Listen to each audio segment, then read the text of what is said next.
کیا اللہ کے نبی صلی اللہ علیہ وسلم نے ایک رات میں تراویح اور تہجد الگ الگ پڑھی ہے؟ نعیم ابن زیاد ابی طلحہ الانماری کہتے ہیں انہ سمع النعمان بن بشیر یقول علی منبر حمص. حمص علاقہ ہے، اس علاقے میں ایک ممبر پر، نماز کے مسجد کے ممبر پر نعمان ابن بشیر رضی اللہ تعالیٰ عنہ کو کہتے سنا قمنا مع رسول اللہ صلی اللہ علیہ وسلم لیلۃ 23 فی شہر رمضان الی ثلث اللیل. ہم نے نماز پڑھی، قیام کیا، کب؟ 23ویں رمضان کو، 23ویں شب کو رمضان کی، الی ثلث اللیل، ایک تہائی رات تک، 1/3 نائٹ. ثم قمنا معه لیلۃ 25 الی نصف اللیل، ایک تہائی رات تک 23ویں رات کو، آدھی رات تک 25ویں رات کو، یہ ہوا 23، یہ 25. ثم قام بنا لیلۃ 27، پھر 27ویں رات کو بھی اللہ کے نبی صلی اللہ علیہ وسلم نے ہمارے ساتھ قیام کیا. حتی ظننا ان لا ندرک الفلاح، حتی ظننا اللہ ندرک الفلاح، اتنا لمبا قیام کیا اللہ کے نبی صلی اللہ علیہ وسلم نے کہ ہمیں یہ خوف لاحق ہو گیا، گمان ہمارا ہونے لگا کہ ہم کو فلاح نہیں ملنے والی. کہتے ہیں وَكُنَّا نَدْعُو السُّحُورَ الفلاح، ہم سحری کو الفلاح کہتے تھے. سحری جو کرتے ہیں اس کو کیا کہتے تھے ہم لوگ؟ الفلاح. یعنی ہمیں ڈر ہو گیا، اتنی لمبی نماز پڑھی آپ صلی اللہ علیہ وسلم نے تراویح کی کہ ہم کو سحری ملنے والی نہیں ہے. یہاں بھی سوال یہ پیدا ہوتا ہے کہ کیا تہجد اور تراویح الگ الگ دو نمازیں ہیں کہ رمضان میں آپ صلی اللہ علیہ وسلم دونوں پڑھتے تھے؟ پھر جب وہ تراویح اتنی لمبی پڑھے تو تہجد کہاں گئی؟ اتنا وقت بچ گیا کہ جس کے اندر آدمی سحری کا اس کو ڈر ہو جائے کہ صحابہ اتنا کھاتے تھے ہماری طرح، یعنی ہم کو ڈر ہو گیا سحری، ہم لوگ آدھا گھنٹہ کھاتے ہیں بھائی، ان لوگوں کے لیے سحری کیسا تھا؟ تھوڑا سا کھا لی، یعنی اتنا قریب وقت آ گیا کہ سحری کا بھی ہم کو کیا ہو گیا؟ خطرہ. سوچی کتنا کم وقت ہوگا، وہ اتنے کم وقت میں لمبی لمبی نماز پڑھنے والی تہجد کی پڑھ سکتے نماز؟ تو معلوم یہ کہ دو نمازیں تھی نہیں، یہ ایک ہی نماز رات کی ہے. تو اللہ کے نبی صلی اللہ علیہ وسلم سے ایک رات میں دو نمازیں پڑھنے کا ثبوت اس اعتبار سے کہ یہ تراویح اور تہجد نہیں ہے، اس سے بھی معلوم ہوتا ہے. اس کو امام احمد وغیرہ نے روایت کیا اور لفظ احمد کے ہیں. تہجد الگ نہیں، تراویح الگ نہیں، ایک ہی نماز ہے جسے قیام اللیل بھی کہا جاتا ہے، جسے تہجد بھی کہا جاتا ہے، جسے تراویح بھی کہا جاتا ہے. ایک ہی نماز کے الگ الگ نام ہیں. یہ تراویح الگ، تہجد الگ. جو غلط فہمی لوگوں میں پیدا کی جاتی ہے مسلکی عصبیتوں کی بنیاد پر، یہ غلط اور بے بنیاد دعویٰ ہے. مائی عائشہ صدیقہ رضی اللہ عنہا فرماتی ہیں رمضان ہو کہ غیر رمضان پیارے نبی نے کبھی 11 رکعت سے زائد نماز نہیں پڑھی. اور آپ صلی اللہ علیہ وسلم کے قیام اللیل کی خصوصیت یہ تھی کہ آپ صلی اللہ علیہ وسلم طویل سے طویل تر نماز پڑھتے تھے، بڑی لمبی نماز پڑھتے تھے، ایسی نماز پڑھتے تھے کہ پاؤں مبارک میں ورم آ جایا کرتا تھا. طول قیام کی وجہ سے آپ کے پاؤں مبارک موٹے ہو جاتے تھے اور آپ کی حالت پہ دیکھنے والوں کو رحم آ جاتا تھا. صحابہ پوچھ بیٹھتے کہ اللہ کے نبی اگلے پچھلے سارے گناہ جب آپ کے معاف کر دیے گئے ہیں، اس قدر تھکنے اور تھکانے کی کیا ضرورت ہے؟ آپ فرماتے افلا اکون عبدا شکورا، افلا اکون عبدا شکورا. جس رب نے میرے اگلے پچھلے سارے گناہ معاف کر دیے ہیں، کیا میں اس کی شکر گزاری نہ کروں؟ رب العالمین کی شکر گزاری میں آپ صلی اللہ علیہ وسلم رات کی نماز طویل سے طویل تر پڑھا کرتے تھے. کہ رمضان میں جو تراویح ہوتی ہے وہی تہجد ہے، وہی تہجد ہے، وہی تراویح ہے، دونوں میں کوئی فرق نہیں، کوئی الگ نماز نہیں ہے. عام رمضان کے علاوہ عام دنوں میں اسی نماز کا نام ہوتا ہے تہجد، اور یہی نماز جب رمضان میں پڑھی جاتی ہے تو چونکہ اس کی کیفیت تھوڑی سی بدل جاتی ہے، یعنی اس میں باجماعت پڑھی جاتی ہے اور ایک الگ انداز سے پڑھی جاتی ہے، تو اس لیے اس کا نام ہے تراویح. اور یہ تراویح نام بھی بعد کے علماء کا دیا ہوا، ایسا نہیں کہ اللہ نے اس کا نام تراویح رکھا ہے یا اللہ کے نبی صلی اللہ علیہ وسلم نے اس نماز کا نام تراویح رکھا ہے. اس کے لیے قیام رمضان ہی کے الفاظ ہیں، بلکہ صلاۃ اللیل کے الفاظ ہیں، لیکن تراویح کے الفاظ یہ علماء نے دیے ہیں، قرآن و حدیث نے یہ نام نہیں دیا ہے۔ اس لیے یہ بات سمجھنے کی کوشش کریں کہ وہ ایک ہی نماز ہے، رمضان ہو یا غیر رمضان، ایک ہی نماز ہے۔ آپ اسے تہجد کہیں، تراویح کہیں، باتیں کیے، اس لیے آپ اسے کبھی بھی پڑھ سکتے ہیں۔ اگر آپ نے عشاء کے بعد لوگوں کے ساتھ جماعت کے ساتھ نہیں پڑھی ہے تو لاسٹ میں یعنی فجر سے پہلے جو آپ پڑھ رہے ہیں تو یہی آپ کی تراویح ہے، یہی تراویح ہے۔ ایسا نہیں کہ اس کو آپ تہجد کہیں گے، بلکہ یہی تراویح ہے، اور اس کو آپ تہجد کا نام دے کچھ بھی کہیں، بات ایک ہی ہے۔ تو یہ نہ سمجھیں کہ تہجد کوئی علیحدہ نماز ہے، تراویح کوئی علیحدہ نماز ہے، دونوں ایک ہی نماز ہے۔ اس لیے اگر آپ امام کے ساتھ پڑھ رہے ہیں تو ٹھیک ہے، امام کے ساتھ نہیں پڑھ رہے ہیں تو آپ مؤخر بھی کر سکتے ہیں، جیسا کہ صحیح بخاری کی روایت ہے کہ عمر فاروق رضی اللہ تعالیٰ عنہ جنہوں نے باقاعدہ ایک جماعت کروائی تھی مسجد میں، جماعت تو پہلے بھی ہو رہی تھی لیکن الگ الگ جماعت ہو رہی تھی، کوئی اکیلے بھی پڑھا تھا، کوئی جماعت سے پڑھا تھا، لیکن عمر فاروق رضی اللہ تعالیٰ عنہ نے اپنے دور میں سب کو پابند کر دیا کہ صرف ایک امام ہوگا، صرف ایک قاری ہوگا اور اسی کے ساتھ سارے لوگ نماز پڑھیں گے۔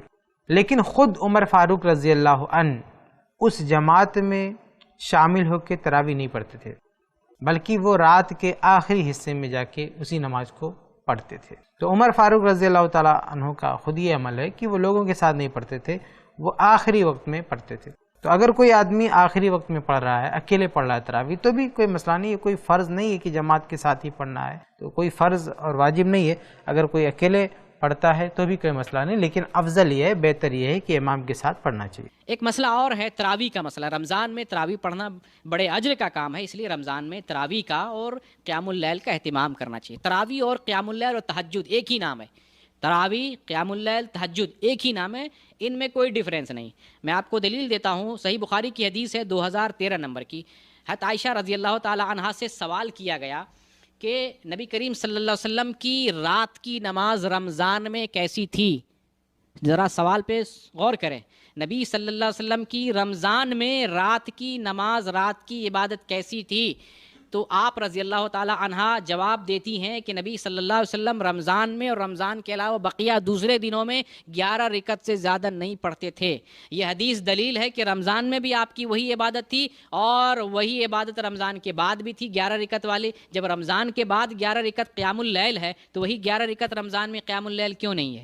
سوال اکثر پوچھا جاتا ہے کہ شیخ صاحب یہ بتائیے، رمضان میں ہم نے امام صاحب کے پیچھے تراویح پڑھ لی، اب تراویح پڑھنے کے بعد اگر ہم گھر میں آ کر کے رات میں تہجد پڑھنا چاہیں تو کیا ہم پڑھ سکتے ہیں؟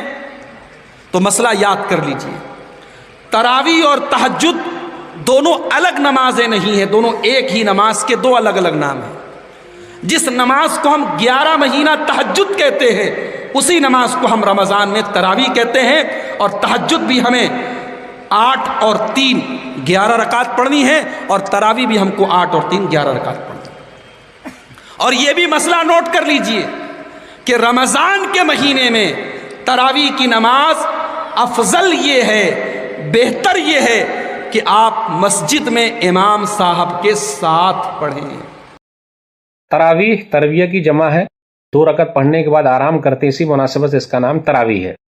رمضان اور غیر رمضان میں جو نماز پڑھی جاتی ہے اسی کو تہجد کہتے ہیں، قیام اللیل کہتے ہیں، اور رمضان میں اسی کو تراویح کہتے ہیں۔ تو اصل ہے قیام اللیل، رات کی نماز، تو چاہے رمضان میں آپ اس کو قیام اللیل کہہ لیں، تہجد کہہ لیں، تراویح کہہ لیں، چلتا ہے، لیکن لڑائی جھگڑا مت کیجیے۔ سوال یہ ہے کہ تہجد و تراویح کیا 2 نمازیں ہیں، 2 الگ الگ نمازیں ہیں؟ یہ ہمارے ہاں عموماً یہ اشکال جو ابھارا جاتا ہے ہمارے احناف بھائیوں کی طرف سے، کیونکہ نبی کریم صلی اللہ علیہ وسلم کی تہجد اور قیام اللیل رات کی نماز کے بارے میں سیدہ عائشہ رضی اللہ عنہا نے بیان کیا ہے، یہ صحیح بخاری میں 2013 نمبر حدیث ہے کہ ما کان یزید فی رمضان ولا فی غیرہ علی 11 رکعۃ، آپ صلی اللہ علیہ وسلم عمومی طور پر رمضان مبارک ہو یا غیر رمضان، رات کا قیام آپ صلی اللہ علیہ وسلم کا جو تھا وہ 11 رکعتوں سے زیادہ نہیں ہوتا تھا۔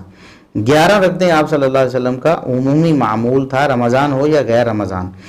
اس سے چونکہ ان کی 20 رکعت تراویح پر جو انہوں نے تعداد معین کر لی اور اس کو سنت موقدہ کہہ دیا، اس پر زد پڑتی تھی، لہٰذا انہوں نے کوشش کی کہ ہم اس کو الگ الگ نماز قرار دیں۔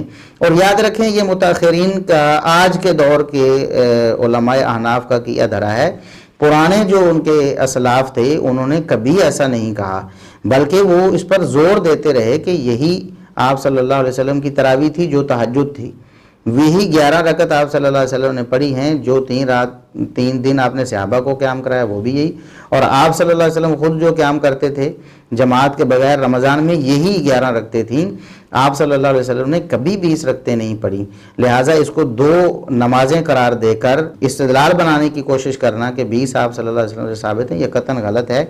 اور اس حوالے سے ہم آپ کو بتاتے ہیں کہ امام بخاری رحمہ اللہ تعالیٰ جو امیر المومنین فی الفقہ والحدیث ہیں، انہوں نے صحیح بخاری میں اس حدیث کو کتاب التراویح میں نقل کیا ہے، اور آگے باب فضل من قام رمضان یہ قائم کیا ہے کہ رمضان کے قیام کی کیا فضیلت ہے، اور پیچھے تراویح کے عنوان میں اس کو قائم کر کے یہ بتایا ہے کہ یہ نبی کریم صلی اللہ علیہ وسلم کی تراویح تھی۔ اور علامہ کرمانی حنفی نے یہاں لکھا ہے کہ اتفقوا علی ان المراد بقیامہ صلاۃ التراویح، اس بات پر اتفاق ہے کہ نبی کریم صلی اللہ علیہ وسلم کا قیام رمضان اس سے مراد تراویح ہی ہے، قیام رمضان تراویح ہی ہے، اور امام بخاری رحمۃ اللہ علیہ نے تراویح کے ہی عنوان میں اس حدیث کو پیش کیا ہے، اور احناف علماء بھی مان رہے ہیں۔ رمضان المبارک میں تراویح اور وتر کے بعد مسجدوں میں دیر رات کو نفل پڑھائے جاتے ہیں، اور کہا جاتا ہے آپ صلی اللہ علیہ وسلم نے ایسا کیا ہے، اس لیے پھر سے 8 نفل،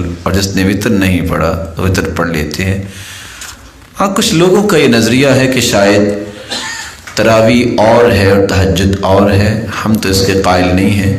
تراویح اور تہجد اور قیام ایک ہی چیز ہے، اس لیے وہ کہتے ہیں کہ پہلے تو میں نے تراویح پڑھی تھی، اب میں قیام کرنے لگا ہوں۔ اس لیے یہ ایک حقیقی بات نہیں ہے۔ آپ صلی اللہ علیہ وسلم نے رات کے شروع میں بھی قیام کیا ہے، اور آخر میں بھی قیام کیا ہے، اور درمیان میں بھی قیام کیا ہے۔ حقیقت یہ ہے کہ تراویح اور تہجد، دیکھیے تراویح یہ کوئی حدیث میں یا کسی صحابی کی زبان سے نہیں آیا ہے۔ تراویح کا لفظ یہ نہ حدیث میں آیا ہے نہ ہی اس وقت قیام رمضان کہا تھا۔ کیا قیام رمضان؟ رمضان کا قیام۔ عام دنوں میں وہی قیام اللیل ہے، اور رمضان میں کیا ہے؟ وہی قیام رمضان ہے۔ اسی لیے دیکھیے بہت سے علماء، عموماً علماء احناف بھی اس طرف گئے ہوئے ہیں کہ ہاں تہجد اور تراویح دونوں الگ الگ نماز نہیں ہے، بلکہ دونوں ایک ہی چیز ہے، وہی چیز ہے۔ اب مثال کے طور پر آپ یہ دیکھیے، روزہ رکھنا کوئی نئی چیز نہیں ہے، لیکن رمضان میں روزے کی ایک اہمیت کیا ہے کہ وہ اسلام کا رکن ہے، اسلام کا ایک رکن ہے۔ لیکن دوسرے مہینوں بھی روزہ رکھا جا سکتا ہے، چند ان 5 دنوں کے علاوہ جس سے منع کیا گیا ہے، باقی ہے نا۔ اسی طریقے سے تہجد کیا ہے؟ پورے سال میں ہے، تہجد پورے سال ہے، البتہ رمضان میں اس کی اہمیت ہے، اور لوگوں کی آسانی کے پیش نظر اسے اول رات میں کر دیا گیا ہے۔ اسی لیے صحیح بخاری میں حضرت عمر رضی اللہ تعالی عنہ جب عبد القارئ شاید ہیں ان کے ساتھ باہر نکلے تو دیکھا کہ لوگ پڑھ رہے ہیں، تو انہوں نے کہا کہ نعمت البدعہ، اور فرمایا کاش کہ یہ نماز جس وقت میں جا کر پڑھ کر کے سو جاتے ہیں اس وقت میں پڑھا کرتے تو بہتر رہتا، یعنی اول رات کے بجائے کب پڑھتے وہ؟ اس واقعے سے یہ بھی پتا چلتا ہے کہ حضرت عمر رضی اللہ تعالیٰ عنہ لوگوں کے ساتھ تراویح میں شریک نہیں ہوتے تھے۔ صحیح بخاری شریف کے اندر ہے۔ وہ کیسے؟ وہ کہا، خود کہتے ہیں کہ ہم لوگ، آپ نے ایسا کہا تو ایک دن حضرت عمر کے ساتھ نکلے تو دیکھا کہ لوگ مسجدوں میں نماز پڑھ رہے ہیں، ہے نا۔ اس کا مطلب کیا ہے؟ حضرت عمر رضی اللہ عنہ نے آخر ہی رات میں پڑھنے کا اپنا التزام کیا تھا، اسی کا اہتمام کرتے تھے۔ لفظ تراویح رسول اللہ صلی اللہ علیہ وسلم سے تو یہ لفظ ثابت نہیں ہے، نہ کسی صحابی سے کسی صحیح سند کے ساتھ کسی اثر میں یہ بات ثابت ہے۔ اہل علم کے ہاں یہ ایک ٹرم ہے، اصطلاح ہے۔ جو چیز حدیث سے ثابت ہے وہ قیام رمضان ہے، جس کی شان رسول اللہ صلی اللہ علیہ وسلم نے بیان فرمائی۔ جس نے قیام کیا رمضان کے مہینے میں ایمان کی حالت میں، مشرک نہ ہو، بد عقیدہ نہ ہو، مومن ہو، حالت ایمان ہو، اور ثواب کی امید رکھتا ہو، غفر له ما تقدم من ذنبه، اللہ اس کی زندگی کے پچھلے گناہوں کو معاف فرما دیتا ہے۔ تو یہ حدیث سے ثابت ہے قیام رمضان۔ دیوبندی مکتبہ فکر کے بہت بڑے عالم انور شاہ کشمیری وہ بھی لکھتے ہیں وَلَا مَنَاصَ مِن تَسْلِيمٍ أَنَّ تَرَاوِيحَهُ كَانَتْ 8 رَكَعَاتٍ. یہ مانے بغیر چارہ نہیں کہ نبی کریم صلی اللہ علیہ وسلم کی تراویح 8 رکعات تھی. یہ لفظ اہل علم کے ہاں معروف ہے تراویح کا یہ لفظ. ہاں روایات میں کسی روایت سے یہ لفظ ثابت نہیں، اس سے قیام رمضان ہی ثابت ہے یا تہجد کی نماز آپ کہہ لیں.